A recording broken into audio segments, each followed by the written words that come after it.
Halo semuanya, balik lagi di video Indonesia. Dan di video kali ini gue bakalan ngebahas 7 alasan utama kenapa program Ginojishu atau program magang itu akan dihapuskan oleh pemerintah Jepang. Jadi belakangan ini memang ramai sekali diperbincangkan bahwa program magang akan dihapus oleh pemerintah Jepang. Apa alasannya? Langsung kita bahas saja ke alasan yang pertama, yaitu adalah eksploitasi tenaga kerja.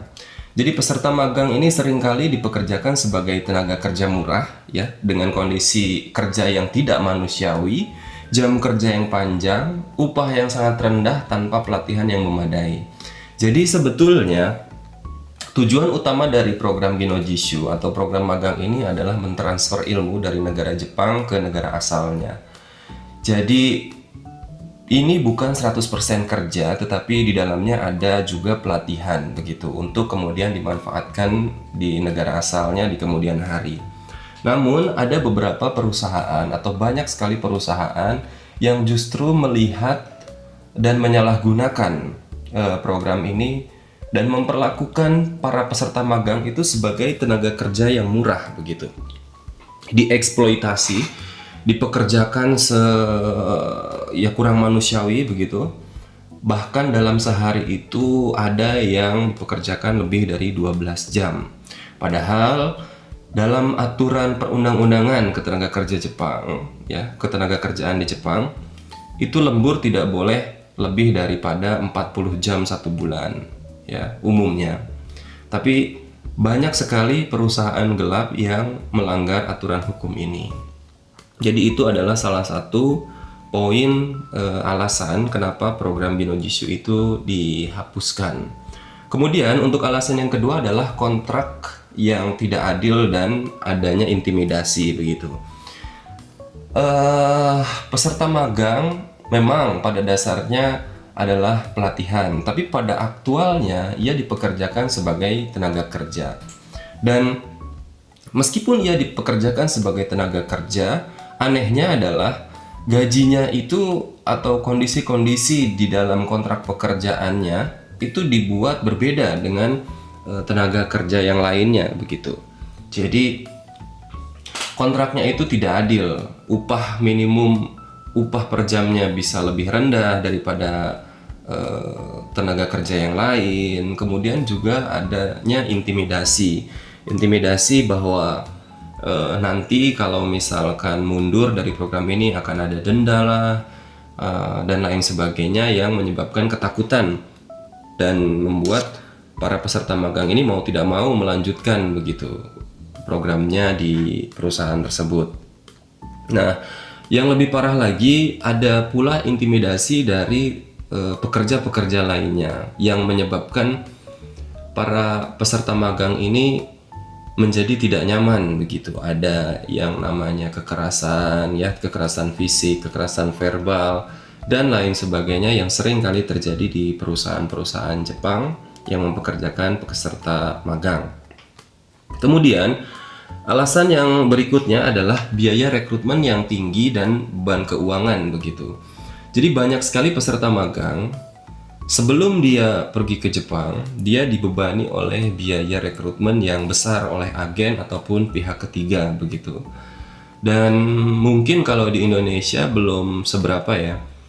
Meskipun saat ini pun benar sudah mulai tinggi harganya, tetapi jika dibandingkan dengan negara lain misalkan Vietnam masih belum setinggi Vietnam. Di Vietnam itu untuk pergi ke Jepang dengan program magang itu para peserta dibebani lebih daripada 100 juta rupiah gitu, bahkan ada yang sampai 200 juta rupiah.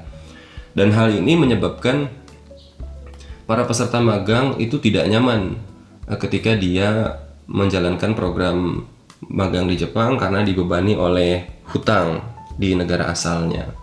Sehingga itu pun menjadi alasan kenapa program ini dihapuskan oleh pemerintah Jepang. Kemudian alasan yang berikutnya, alasan yang keempat adalah kurangnya pengawasan dan penegakan hukum. Jadi pengawasan untuk program ini sendiri sebetulnya sudah diupayakan oleh pemerintah Jepang ya melalui audit, juga ada namanya Kangri Dantai atau yang biasa disebut Kumiai. Tetapi ini masih dianggap kurang. Kenapa? Sering sekali peserta magang itu mengalami masalah dan mengadu ke KUMI-nya atau ke Kang Ridantai, tetapi tidak menerima tindak lanjut gitu. Sehingga peserta magang pun seringkali bingung gitu. Dia seolah terjebak di dalam masalahnya. Sehingga ada pula kasus-kasus di mana peserta magang itu lebih memilih untuk kabur dari perusahaan yang menerima dia sebagai peserta magang. Dan banyak juga peserta yang memang bingung mau mengadu kemana gitu. Mau mengadu ke LPK juga responnya kurang, juga wewenangnya, wilayahnya juga tidak mumpuni begitu ya, karena berbeda negara. Sehingga banyak peserta magang itu alhasil memilih untuk kabur begitu. Dan alasan yang kelima, alasan selanjutnya adalah tekanan psikologis dan kesehatan mental. Seperti yang sebelumnya gue sampaikan, bahwa banyak sekali peserta magang yang mengalami kekerasan di perusahaan yang ada di Jepang. Baik kekerasan verbal maupun kekerasan fisik begitu. Dan karena pengawasannya kurang dan tindak lanjut dari permasalahan yang dialami itu kurang, kadangkala ini menyebabkan tekanan psikologis ya, yang menyebabkan gangguan dalam kesehatan mentalnya. Ada yang mengalami stres parah, depresi, kemudian mengalami seperti isolasi sosial, ya, intimidasi dan lain sebagainya. Jadi tekanan psikologis dan kesehatan mental ini pun menjadi salah satu persoalan yang menyebabkan pemerintah Jepang menghapuskan program Ginojishu ini.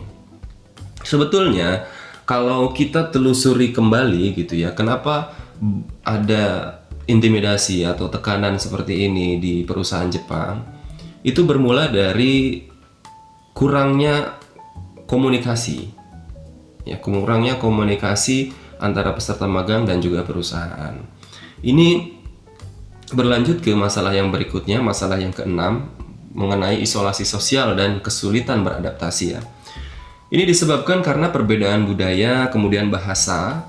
Ini menyebabkan peserta magang itu merasa terisolasi. Kurangnya juga support gitu ya dari Kang Ridantai ataupun organisasi pengirim sebelumnya. Ini menyebabkan peserta magang itu merasa sendiri dan berat gitu untuk menghadapi persoalan. Maka dari itu memang salah satu penyelesaiannya adalah dengan meningkatkan level kemampuan bahasa. Jadi banyak sekali peserta magang yang diberangkatkan ke Jepang dengan bekal pengetahuan bahasa yang masih kurang. Sehingga informasi yang disampaikan oleh perusahaan, informasi yang disampaikan oleh badan pengawas ya, Kang Ridantai ataupun KUMI yang ada di Jepang itu tidak tersampaikan. Sehingga masalah pun tidak selesai ke akarnya gitu. Jadi hanya di kulit-kulitnya saja. Alhasil masalah itu sering kali terulang begitu. Nah, dari situ berlanjut lagi ke masalah yang ketujuh. Masalah yang ketujuh ini adalah minimnya prospek karir setelah program. Jadi berkaitan dengan tujuan awalnya program Ginojishu ini adalah mentransfer ilmu yang ada di Jepang untuk dimanfaatkan di negara asal. Ini seperti seolah tidak terrealisasi gitu tujuan ini. Karena ketika para peserta magang ini menyelesaikan program magang di Jepang, pulang ke negara asalnya itu tidak bisa sepenuhnya dimanfaatkan begitu. Kemudian ingin kembali lagi ke Jepang pun seringkali mendapatkan kendala gitu di dalam prospek karir. Misalkan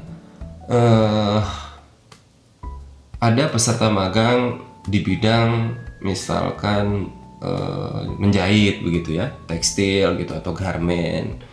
Itu untuk kembali lagi ke Jepang pun sudah sulit gitu, karena misalkan ingin berpindah ke Tokutei Gino, setahu saya programnya itu masih belum ada gitu di Tokutei Gino. Sehingga prospek karir ini masih minim sekali untuk para peserta magang yang sudah menyelesaikan programnya.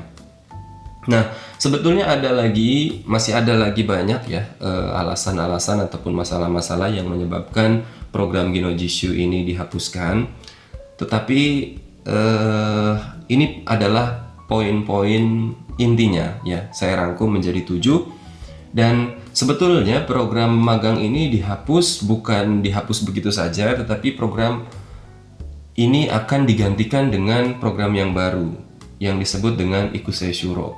Dan apa saja perbedaan dari program magang ke program Ikusei Shuro itu nanti akan gue bahas di video yang selanjutnya.